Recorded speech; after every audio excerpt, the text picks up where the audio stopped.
Nanawagan ng grupong Ban Toxic sa mga negosyante na huwag magbenta sa publiko ng mga unlabeled na laruan. Samantalang ilang laruan nakitaan na nakalalasong kemikal na maaaring magdulot ng masamang epekto sa katawan. Ang detalye sa report ni Paul Hernandez.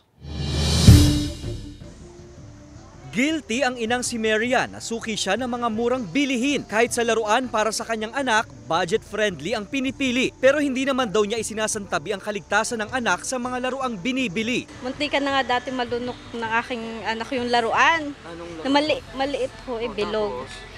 Natakot po ako, nagluluto.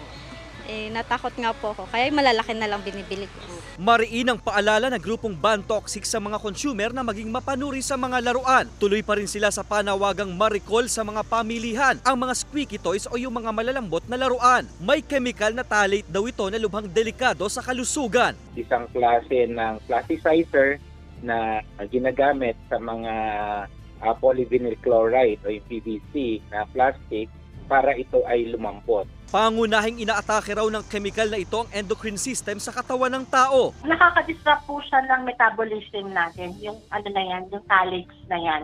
May ugnayan daw ang Ban Toxic sa Food and Drugs Administration para matulungan sila sa kampanya. Ayon pa sa grupo, dapat na hinahanap ng mga mamimili ang tamang pagle-label at mga paglalagay ng warning signs sa mga pakete ng pambentang laruan. Dapat nakikita natin saan ba ito gawa, sinong gumawa nito, saan ba ito galing.